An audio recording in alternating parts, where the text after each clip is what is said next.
PCE, jobless claims, rate cuts, and home prices going up? What?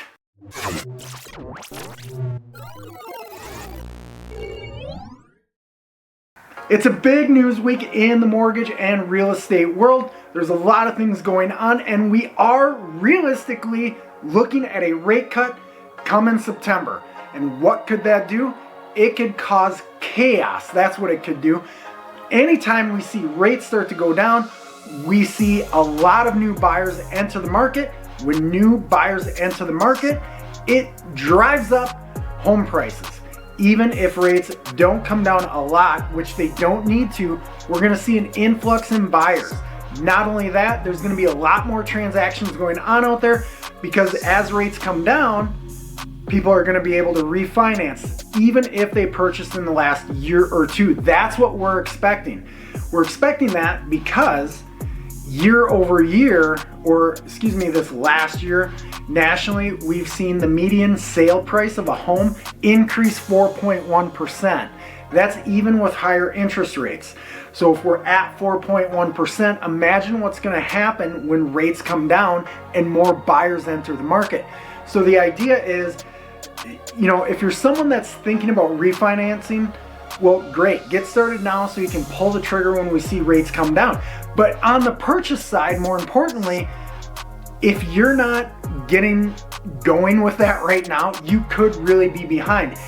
If you remember the last time we saw these low rates, people were playing that waiting game and they weren't so serious until they saw rates where they thought they were acceptable, and then everybody jumps in and again causes home prices to go up. Not only that, people are going to pay more, so above asking price, to try to compete and get into those homes.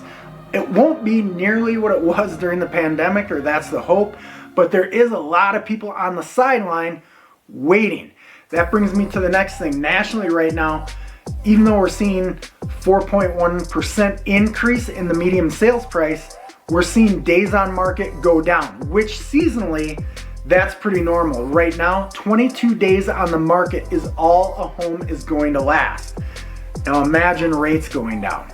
That we could see that number go down even more in the fall when it usually goes longer. PCE comes out Friday. That is the Fed's favorite tool to measure inflation. And the way things look, we could really see rates get cut in September. It's a big deal. Not only that, the labor market is really softening up. So that initial jobless claims that also comes out on Thursday, when we see inflation come down and we see jobless claims or unemployment go up, we're gonna see the Fed cut the rate in September.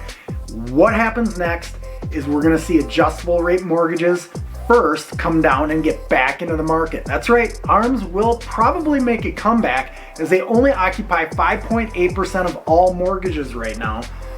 Typically it's 15 to 20%. So we could see a comeback for our adjustable rates, and then our 30-year mortgages will soon follow that. So the idea is to push, get applications in, and get ready to pull the trigger. If you have any questions or comments, you know what to do. I appreciate you checking out the video. We'll see you at the next one.